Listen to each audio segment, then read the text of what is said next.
Good evening. This is Dolores Cannon again with the Metaphysical Hour. And I'm live tonight.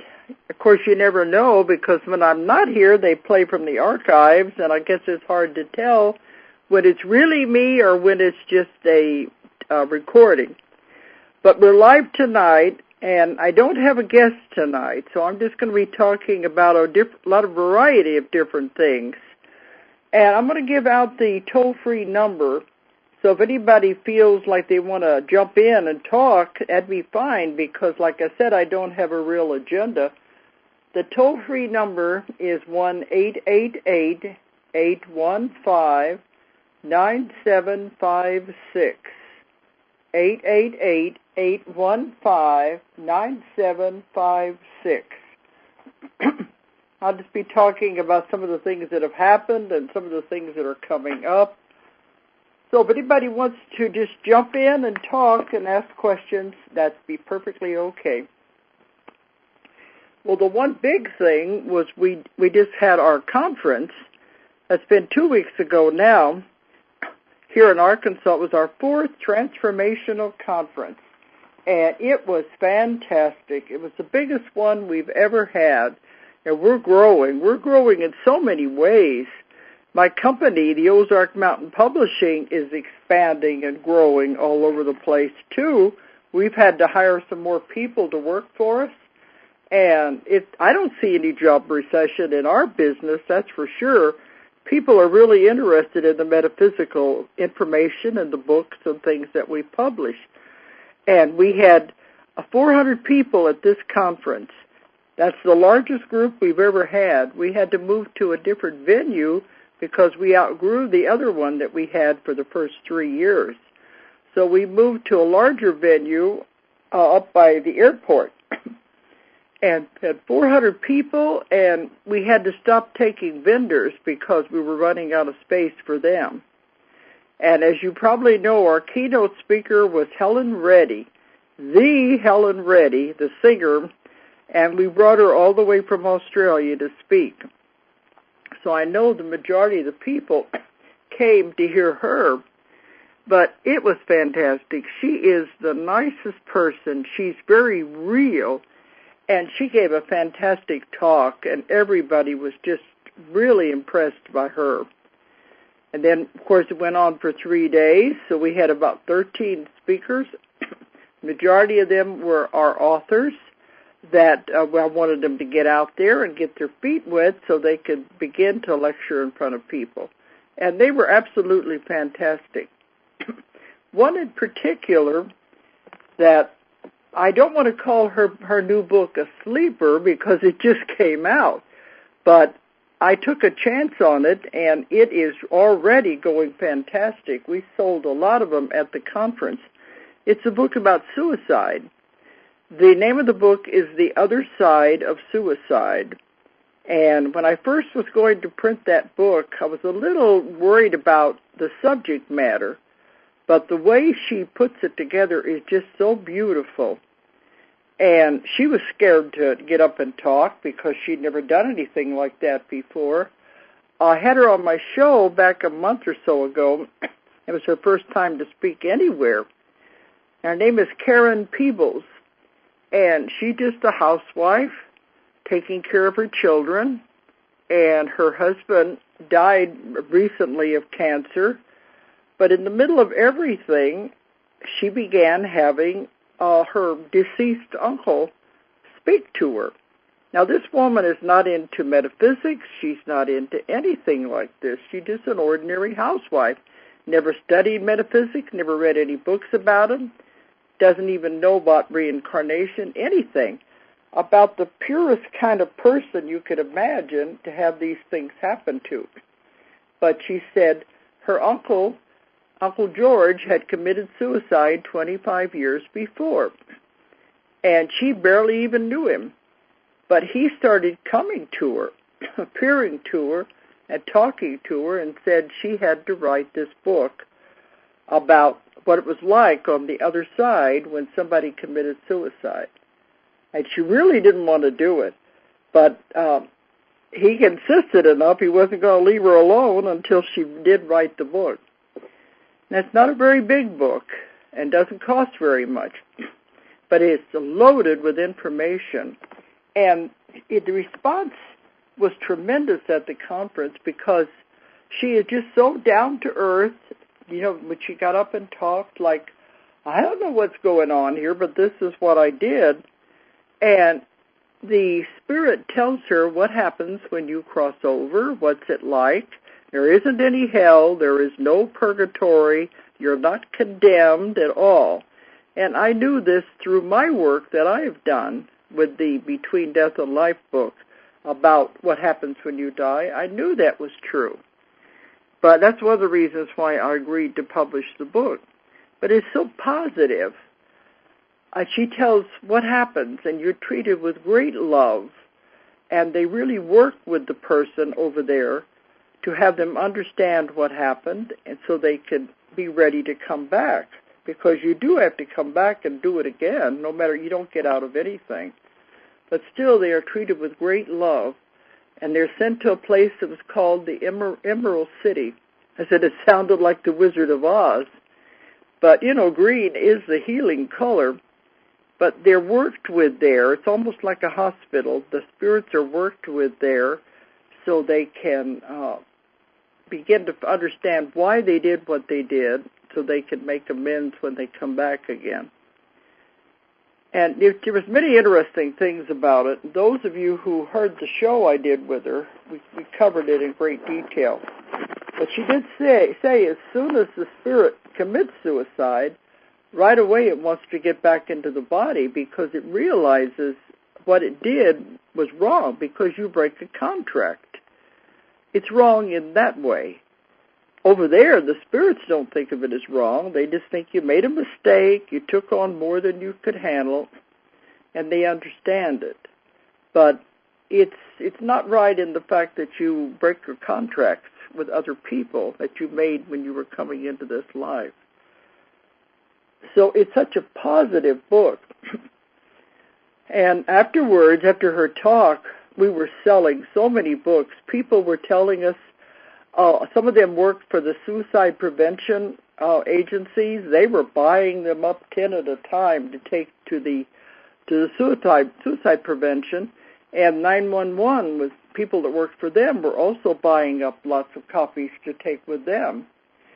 And there was always somebody who knew someone who had committed suicide, or they were afraid somebody might, and they wanted the book for those people. So we were a little surprised that the reception was so positive. So that book is The Other Side of Suicide by Karen Peebles, and you can get it through our website. Right now we're having a special on all the new books that have just come out. But you can on our website is Ozark Mountain, which is OZARKMT.com. You can order the new books on there. But I wanted to mention it because it was rather a surprise, and we said, well, we got a sleeper here that I think is really going to take off, and I think it'll convince her that she did do the right thing to write the book, even though she's very surprised at what's happening to her. Okay, but we had a lot of other speakers at the conference, and it went very well. One thing, I did a talk. I did a group regression, too. I had two things that I did. I did the group regression where I put everyone in the audience under at one time. Now, I've done that all over the world, and I've done it with groups as large as 70 people.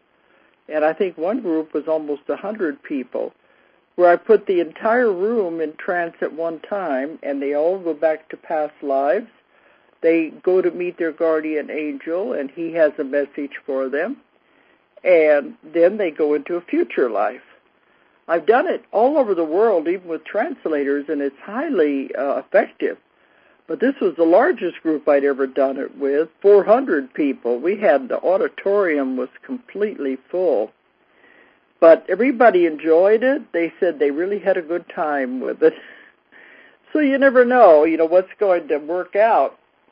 I always hope that they'll they'll all experience something, but a large group like that, I didn't get a chance to find out. Smaller group, we have interaction where they can tell you what they saw after they come out of it.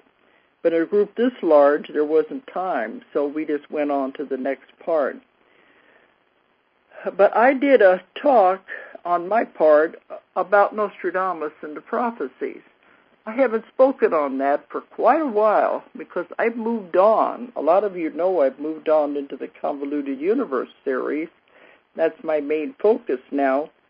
And the lectures I'm doing everywhere, all over the world, they want me to talk about the New Earth and the coming events in 2012. That's the main focus everywhere I go. So I haven't talked about the Nostradamus in several years. But they were saying, maybe you should go back to that.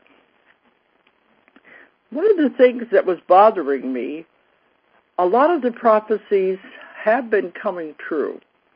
Now, the books first came out 20 years ago in 1989.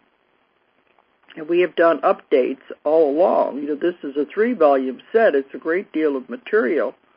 And all the prophecies weren't in the books because it was impossible to do the entire thing because there were just too many. I tried to be selective and pick out the ones that I needed to write about.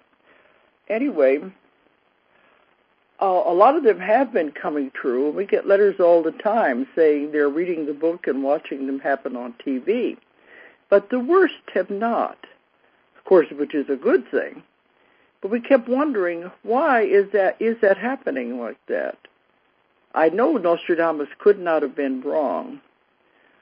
So what I've been working on lately is I've been trying to condense down the 3 volumes and put them into 1 volume, which is an enormous job. There's just so much material. And as I've been going back over them, he kept saying many, many times during the sessions that the future is not set in concrete. You can't say this has to happen.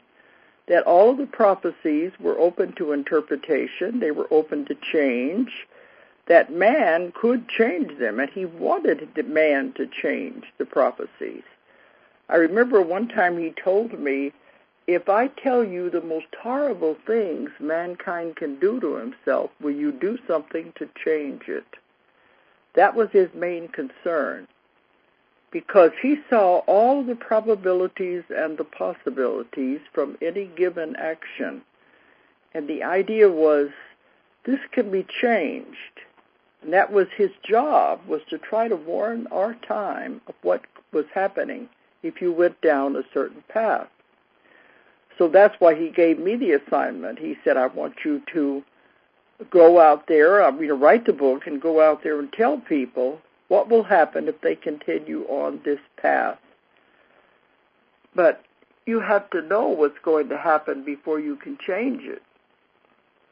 So by now, according to the prophecies, we should have been into this horrible war with the Middle East. We're in part of it in a lesser version, but it was supposed to have been a horrible war with terrible things happening. And it should have been well into it by the year 2000. As it has happened, it's been lessened, and it's not quite as severe as he saw it. But he did tell us that he could see nexus points. When he would look at time, he saw all of these branches and all of them going out in many different directions. He saw all the probabilities and possibilities that could ever happen. He saw nexus points, and at those nexus points was an event or a personality that had to be fulfilled. They were part of the structure of time and of our future. They had to come to fruition. The Antichrist was at 1, the great genius that was at 1, the Bay of Pigs was at 1, the atomic bomb was at 1. These are very memorial events. But from the nexus point, he would see time branching out in many different directions, like branches on a tree.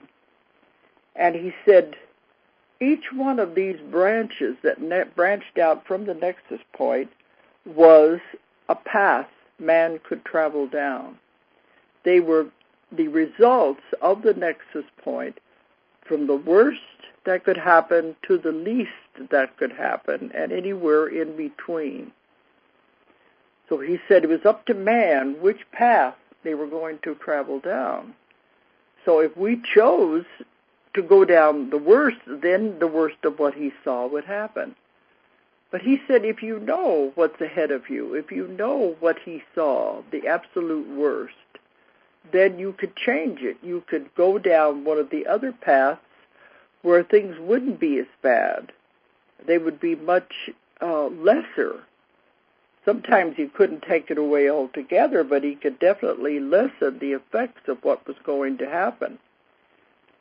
I believe that is what has happened now. That's what I mean. I don't think he's wrong. I think we have taken another one of the paths that took us away from the worst of what he saw. That's what I'm thinking it was. Because one thing he wanted me to tell everyone, and I started this 20 years ago with my traveling all over the world, talking about the Nostradamus Prophecies, telling people what he was saying and what he wanted them to do. For the last 20 years, he wanted me to tell people, you don't know the power of your own mind. That if you knew what was going to happen, you could change it by focusing on the opposite of what he saw. The horrible events of what he saw, you could change them by focusing on peace and love. And that's what he wanted me to tell people. You just don't realize the power that you have. And he said, if the power of one man's mind is that strong, then imagine the power of group mind. If you could have groups, he wanted me to tell them, just take 5 minutes out of your meeting, prayer groups, metaphysical groups, any kind of a group that was meeting for any reason, if you could take just 5 minutes out of the group meeting and focus on peace and harmony, it would make a tremendous change, because he said if one man's mind is that powerful, the power of group mind is tremendous. It's not only multiplied, it's squared, and it can perform miracles. And I've been delivering that message for 20 years, and it suddenly dawned on me, maybe it did have an effect. Because as we began to go into the time period that he said these things would manifest, they weren't as bad as he saw. We began to going down another path, that's what I believe, to where things were not as bad. And sure, we have the war, but it could have been a lot worse if we'd gone the way he saw. And I think now with our new president, it's like we have totally avoided these things.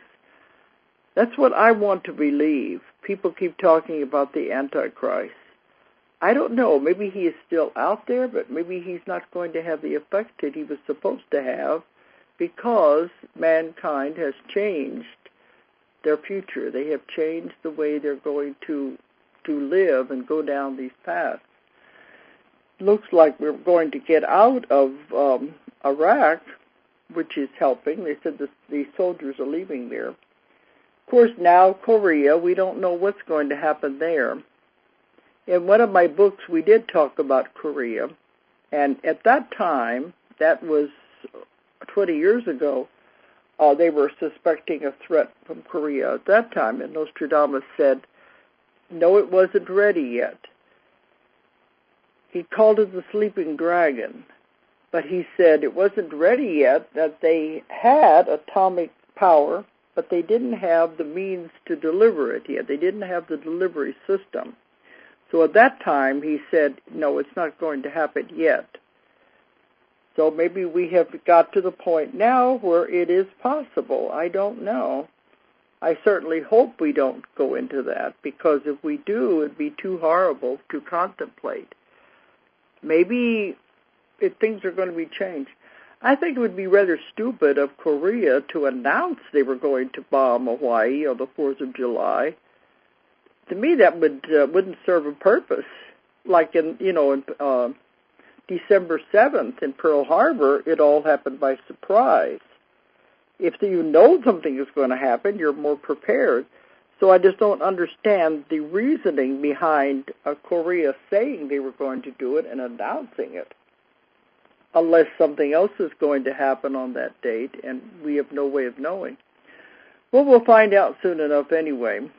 But I still believe what Nostradamus told us about focusing on peace and harmony, and that can be our future, because he definitely wanted us to go into the time of the great genius with the wonderful things that he saw there, the wonderful inventions, the advancements in the computers, the way the human body will be changed, all of these wonderful things that we'll be going into in the time of the great genius and the 1,000 years of peace.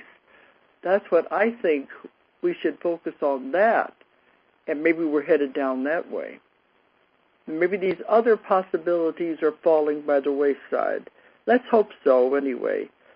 But I did give the talk about the Nostradamus Prophecies, and I kept wondering what has happened, and I think that's on the right track. Some of you may say, oh, I'm just denying the fact that we made mistakes. I don't think so. Even if it was a mistake, it's a good mistake, because we're not going down the horrible path that he saw.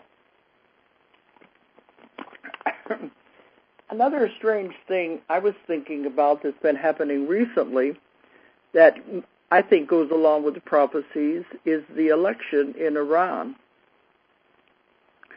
If you remember from the books, one of the most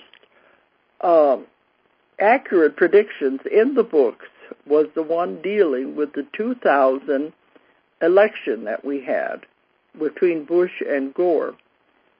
They said that was the most amazing and accurate prediction anyone has ever made, because in the book it is spelled out in detail.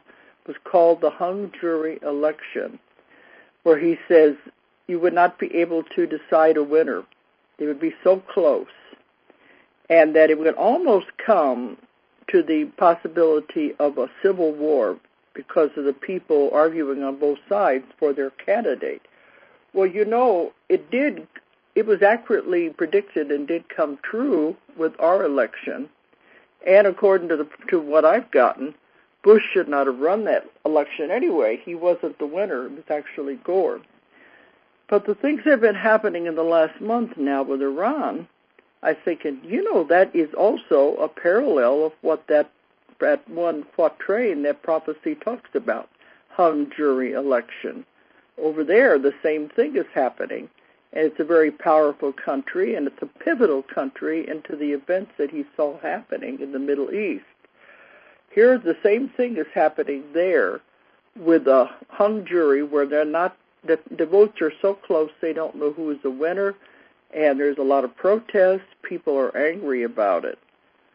He told us many times that one prophecy, one quatrain, could refer to many things. It was not always just one thing, because sometimes events in history would be so similar, even if they're in different time periods, that he put one quatrain to refer to all of these different events, because they all followed the same path and were very similar.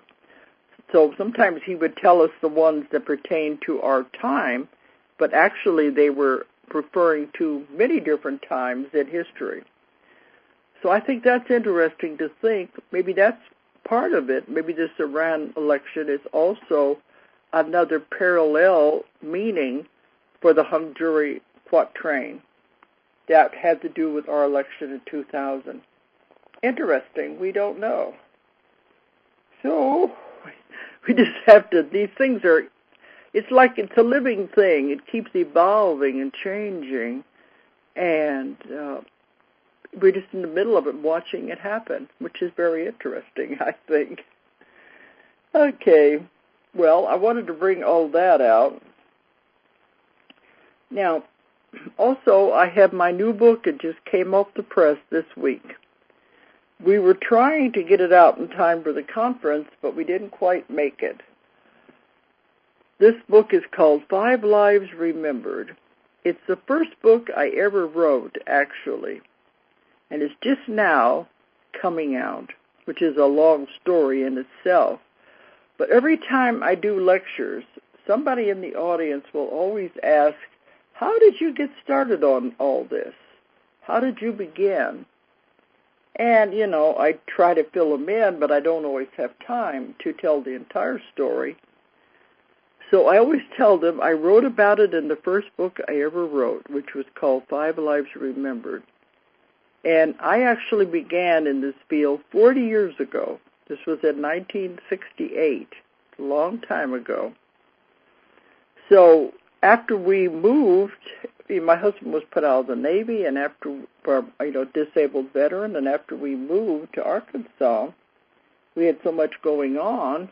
My husband was in a wheelchair for 25 years, and I had a big family waiting for them they would go off, get married, and go into college.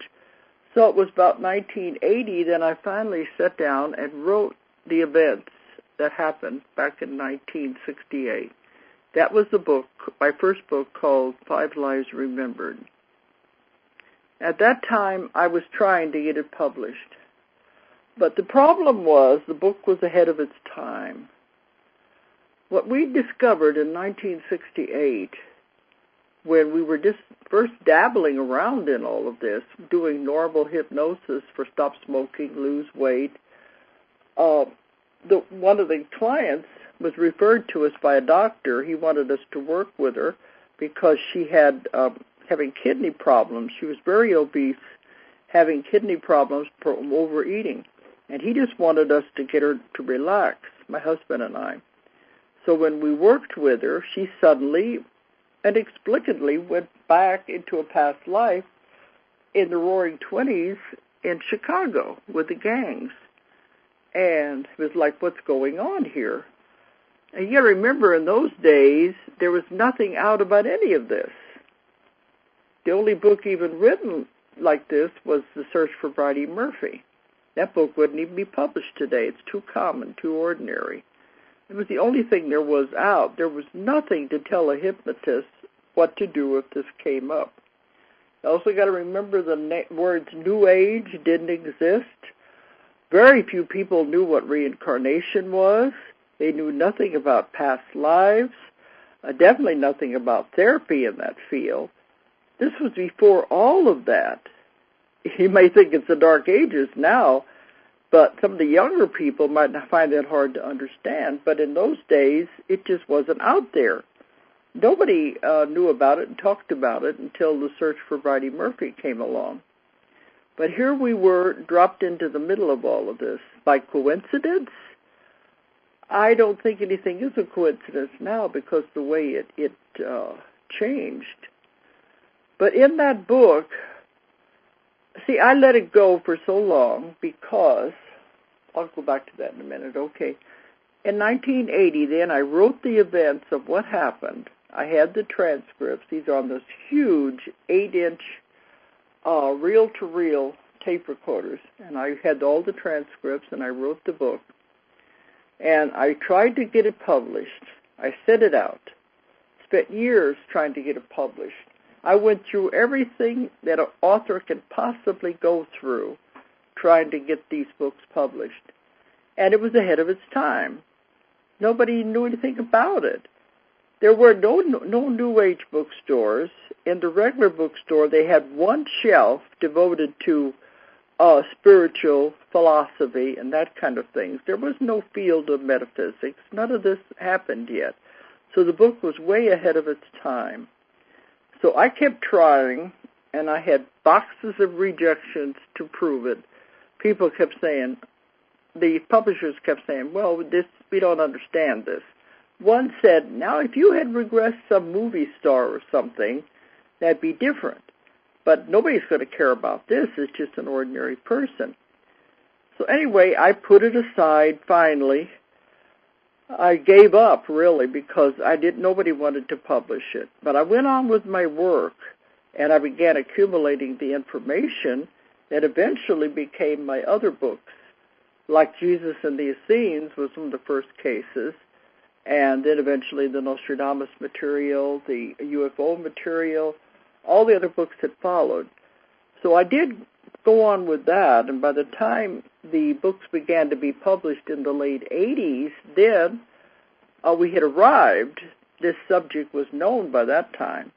So the book just kept sitting there, and I talked about it every once in a while, and everybody said, why don't you publish it now? And I thought, well, now it's too old. I've gone so far beyond that. I have done so much with my work that by bringing out this old book, people would think, well, it's beginner and things like that. So I kept holding it back and didn't want to publish it. But then it was just a few months ago, I was cleaning out my office. We're doing some remodeling in the house, and going through the old filing cabinets, I found the original manuscript that I'd written. I asked my daughter to read it. Julia is the one who runs the office, and I said, see what you think. What do you think? Is it too old? Would people not be interested or what? So she read it, and she said, oh, Mom, this is terrific. It's got to come out now. It's a bridge book. It shows what happened when somebody had no idea what they were doing and what they uncovered. Also, she said, it's a time capsule. It captures the lifestyle in the 1960s when all of this was unknown and what happened at that time. So there's a big interest in the nostalgia part as well. But when we read it again, the amazing thing was everything that's in there is now, 40 years later, is in the metaphysical field now. Didn't even realize what we had. There was walk-ins before the term even existed, because Ruth Montgomery came along with the term walk-ins in the 1970s. Here we had them during these sessions we were doing with this woman back in the end of the 60s. Walk-ins. She goes to the spirit side, talks about life after death, talks about the God source, as she went back through 5 different lifetimes to where she was created by God. Everything we found in there is now right in the mainstream. We didn't even know it in those days because it was like discovering it firsthand. And the amazing thing as I read it is that none of it has been disproven 40 years later. Nothing in there is any different than what we're discovering now. To me, that gives it a great deal of validity. It shows it was real. We stumbled across it in the beginning when there was no books out. Nobody could say you're copying this or you're copying that. Nobody talked about these things. It was groundbreaking as we found it all by ourselves. So now this is mainstream. Everybody talks about these kind of cases. But in those days it certainly wasn't. So we decided we'll go ahead and print it, because it'll show people, especially hypnotists, what you can do when you're not afraid to take a chance. Because we could have gotten scared off very easily. But instead, we were curious. We wanted to know, what is this strange new phenomena we found here? So we kept continuing with it. And in the book, we even explored the Kennedy assassination, which had just happened a few years before we were doing this. We explored other mysteries of the time that people didn't know about, finding explanations. We found so much that you could do with the hypnotic state that up until then we didn't know anybody had even attempted them. So it is a groundbreaking material. So anyway, the book has just come out. It's called 5 Lives Remembered. And it even goes up to the end where my husband is almost killed and everything had to come to a screeching halt as our lives changed tremendously. So it's a story of my beginnings, how I started. So those who read my later books will understand how all of this came about and how it evolved. It's evolved tremendously during those 40 years. But the book is 5 Lives Remembered, and you can find it on our website, And here again, we're having specials right now on all these new books. The website again is Ozark Mountain Publishing, OZARKMT.com. Or if you're overseas, it's OZARKMT.com. So you can find out more. Then I won't have to keep saying, people say, how did you get started? I'll say, well, here's the book. This explains the whole thing. All right. So anyway, we just got back from a class I did in Colorado. Right after the conference, I had to go to Colorado, and I did a class in Colorado Springs, and then we drove up to Denver. And there we had the INES show. That's the International New Age Trade Show of New Age books. So we went up there to do business because that's where all of the bookstores come in to order and anything new that comes out. I did book signings up there on the new book. So we just got back from that. It's just been 2 days ago. But I do want to bring up some cases. There was one, and I don't think it does any harm to mention these because I don't ever give out names or anything. But I did one recently where definitely some people do not want to be healed. Now, they'll say they do. People say, what do you mean? I don't want to be sick. But they're actually sabotaging themselves. Now, some people want to stay sick because it's their identity. We all know people like that all they want to do is talk about what's wrong with them, the latest thing that's wrong with them. And, well, I got to go to the doctor and all of this. They want that because they get attention that way. And it's rather sad because they don't have anything in their life to give them attention, so they make themselves sick and keep themselves sick so that they can get the attention from other people. And sometimes it ends up going too far, and it keeps growing and growing until they end up with an illness or a disease or something that is really hard to fix because they've done it all to themselves. But, some people, they like the attention they get, and if you were to take the illness away, they don't have anything. It is their identity, and they're not willing to give it up. Now, on a conscious level, they won't admit this. They'll always say, well, no, I don't want to be sick, but they don't want to really give it up. So every once in a while, I run into cases like that when they come to see me. And this one, when I'm working with somebody like that, it is very, very difficult because they don't even realize themselves what they are doing to themselves. But I had this woman just a few days ago who was getting ready for her third back operation. Now, this is one thing now if you know who I mean by they are the ones that the subconscious, the higher self, the ones that I work with. They always say, if you don't find the cause, because, the ideal state of the body should be perfect health at all time. Any aches, pains, or symptoms of the body is the subconscious trying to tell you something, trying to give you a message. You don't find it, it's going to get worse. And if you find the cause, it goes away instantly. But in some of these cases, they said if you don't find the cause, you have operations, it's not really going to help anything because it'll keep coming back. Or it may move around the body to some other place. But it's not going to get rid of it until you find out the reasons why this is happening.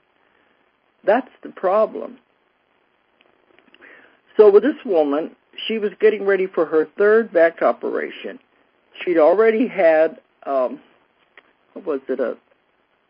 metal coil, a titanium coil put in her back in place of one of the vertebrae. Something went wrong with that, so they had to do another operation to fix that. and she's still in constant pain with her back. Now they wanted to put in an implant, a device that would act on the brain to short-circuit any pain so she wouldn't feel it. But they said the problem with this device, it would first of all give her 20% less mobility than she has now, and she didn't like that because she's having a lot of problems. But also they said if you were in the vicinity of a microwave or something, it could shut it off and you could die, which is not a very pleasant thing to think about. So that's why she came to me. She didn't want to have the third operation. She's already had many, many operations all over her body, and as she was telling me the different operations, I just said, oh boy, you don't have any idea what you are telling me about yourself. Because as my daughter said, people become so transparent when they start talking about the different things that have been done to their body and their different illnesses. You can tell immediately what's going on in their life. And it was as though she's been destroying her body. And a lot of times when I get a case like that, it'll turn out that this is their first life on Earth, and they don't want to be here. They don't like being in the body. Or they have come from other planets where they had different type of body. I've had some that have come from the water planets where they were creatures like dolphins, had complete freedom in the water. When they come into a human body, they don't want to be here. They don't like it. They want to get out of it. So a lot of the things that they do on an unconscious level, not consciously, they're trying to destroy the body so they can get out. Many of them have come close to death many times, so I've had many of these kind of cases. But in the case I'm talking about, it turned out that it was guilt. That was what was causing the back pains, everything had been wrong with her. She'd been carrying guilt around for 20 years. And other cases I've had, it's been anger, suppressed anger, holding on to anger, creating stress. So I guess guilt can now fall in with all the rest of it. If you find the cause and you get them to understand what they've been doing to themselves, you can release it and let it go. The big thing is forgiving the people that you're angry at, that you feel guilty about. You have to forgive them, let them go, and then it's over with. You don't have to deal with this. And you can move on to a much better, happier life. Otherwise, they're just going to end up killing themselves because they keep destroying the body. I had one the other day. Hers, it was the liver. She also had many, many operations. And the doctor said something was wrong with her liver now, and they were going to go in and do a very dangerous type of operation. It had to do with tubes and things taking in from the side of the body into the liver, try to clean it out. And it was going to be a very dangerous operation. And they said if that didn't work, they were going to put her in line for a liver transplant. All very serious.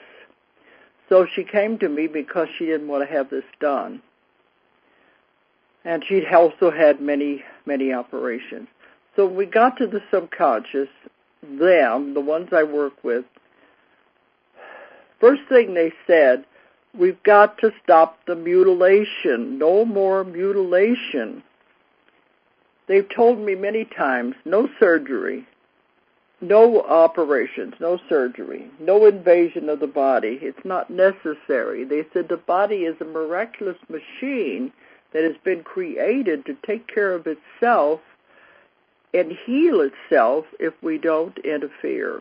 And if we find out why it's doing these things and what it's trying to tell us. So they always say the surgery is not necessary. Anything can be healed in the body once you understand what it's trying to tell you and where it's coming from. And I've seen thousands and thousands of people now, so I know it's real. Well, this woman, that's what they were. The first thing the subconscious said was, no more mutilation of this beautiful body. And I said, what we're going to do? And first thing it said was, stop poisoning the body. I said, what do you mean? They said, Tylenol. And I want this to get out to people out there. They said, Tylenol. Stop it now. They said that was what was causing the liver problems, was the Tylenol. And I've had doctors that have come to me as clients have told me the same thing, that Tylenol is extremely dangerous, especially for the liver. They said, stop the Tylenol, and they said also stop all of the prescription pain medications. They said it's killing her. That's the poison that he's pumping into her body. That was what was causing the liver damage. And I said, something like that is so simple, and yet here they're getting ready to operate. They're going to do liver transplants, and all you have to do is stop this junk that they're making you take. And when I was on a plane just a few days ago on the USA Today, they had an article in there, and it's the active ingredient that is in Tylenol. And now on the TV it talks about Percocet and some other different names of prescription pain medication. It's the active ingredient that is in those and in Tylenol. And the article in the USA Today said they have discovered the leading cause of liver damage. So, that's so simple, but we're killing ourselves by continuing to take these things. And when the woman woke up and she doesn't remember anything, and I was telling her what she said, I said, you've got to stop taking the Tylenol. She said, but the doctors told me it's the safest thing out there. I said, no, it's not. It is the most dangerous thing you can take. And the subconscious verified it. It said, stop it now. And she wouldn't need to have any operations if she just stopped it. No more mutilation on the body. So isn't it funny how things like that are so simple, but we don't see it, and the doctors get involved in the organ and the other parts without realizing it's something as simple as stop taking the medication. And I had another woman who came to me just recently. I'm getting a lot of these in the last couple of weeks. People come from all over the world to have these sessions, and it's amazing. I don't encourage it because I live in the middle of nowhere out here, and they're coming from all over to find out what's causing these problems. Okay, I had a woman just a week or so ago before I went to Colorado who had heart problems. And, usually the heart problems go back to something going on in their life because that is the seat of emotions. So she had very high, a very fast heartbeat. And it was so fast that they were telling her, and they said at times it would stop for as long as 3 seconds at a time. And the doctors were worried about it. And they said they did examinations on her. They said, your heart is perfectly fine.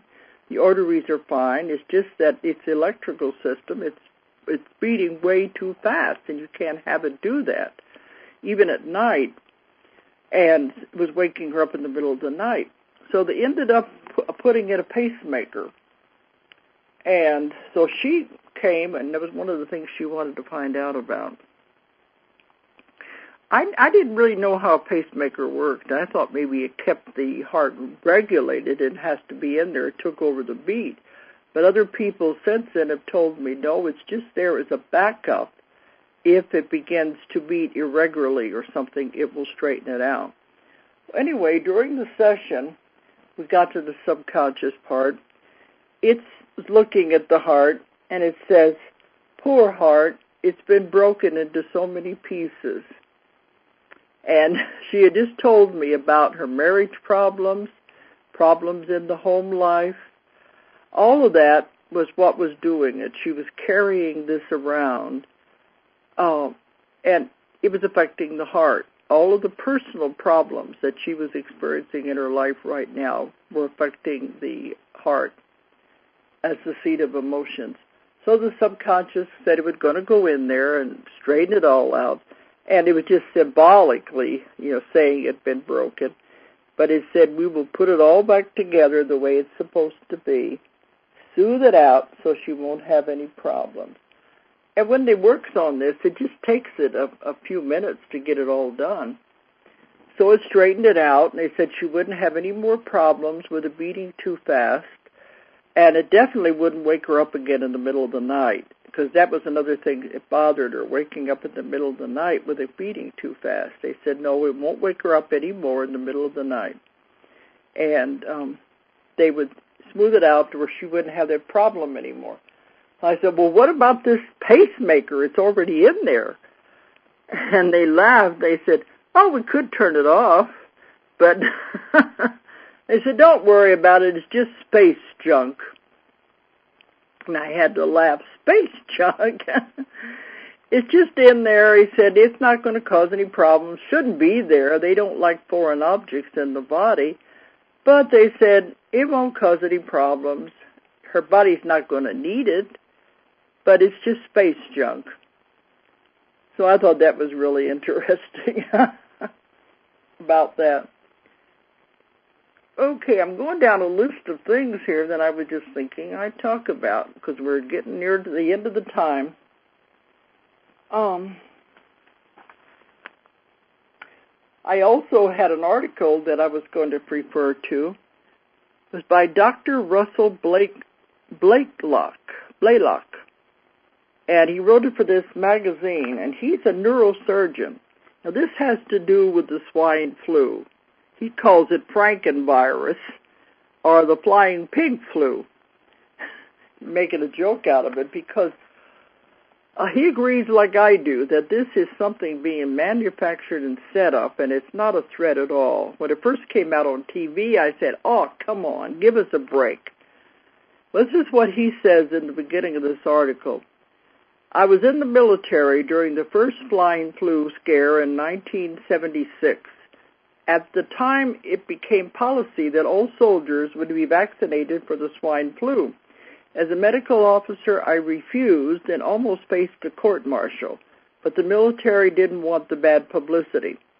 Despite the assurance by all the experts in virology, including Dr. Sabin, the epidemic never materialized. What did materialize were 500 cases of the Guillain-Barré paralysis, including 25 deaths, not due to the swine flu itself, but as a direct result of the vaccine. And at that time, President Gerald Ford called for the vaccination of the entire population of the United States. Now, people were dying from the flu shots or being paralyzed. They said today, some 33 years later, we're hearing the same cries of alarm, the similar lineup. Now, my daughter, Julia, for 20 years was a nurse in intensive care and cardiac unit. After that, she had 5 home health care organizations, and she would go out and visit the older people in their homes. And she said a lot of them would be doing just fine. They were taking care of themselves. They needed some help, but there wasn't anything really wrong. Then along comes the flu shots, and they give them the flu shots in their homes. She saw so many of these older people die, not because they were old and were ill, but because of the flu shots.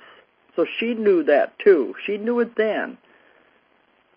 And I have doctors for clients, and they always tell me, do not take the flu shot. They said, you don't know what's in there. One thing that's in there is embalming fluid. So there's things in those shots you don't want in your body.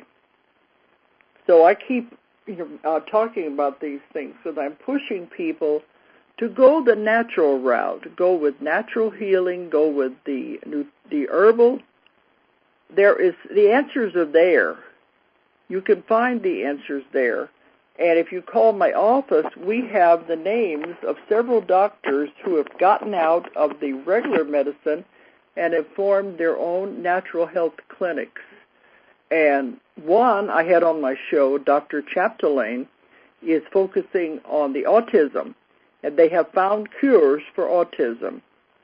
So these are the way I'm urging people to go, not these other ways with the surgery and all of the drugs, which all have side effects. Herbs have no side effects if you know what you're doing. I've had many people on the show talk about these different ones. So I'm just encouraging people. I don't say don't get an operation, stop taking your pills. I don't say that. I'm just saying explore the other direction. Go to a homeopath, go to a naturopath, go to an herbalist. Find something else that may be the answer, and it could help a great deal. I personally go to a homeopath, and I don't ever get sick, in spite of a hectic schedule. But anyway, I'm just trying to urge people that way. I work with doctors all over the world, especially in Russia, and they are all in the natural field. Okay, it's coming up to time now that I'm going to have to stop. When I started out, I was thinking, gee, what am I going to talk about tonight? I seem like I'm never at a loss for something, and it has filled the entire hour already. Well, I'll be back on again next week, and in August, I'm going to be going on a long overseas trip. I'll be going to South Africa, and I'm going to be doing my classes there, and also be going on to Australia again and do my classes in Perth. Anybody interested in the classes that I'm giving, contact our website, Ozark Mountain, OZARKMT, or call our office, 1-800-935-0045. Okay, everybody. Good night, everyone. If you enjoyed the show, check out more of our other videos and be sure to subscribe and click the like button. Thank you for listening to the Metaphysical Hour with Dolores Cannon.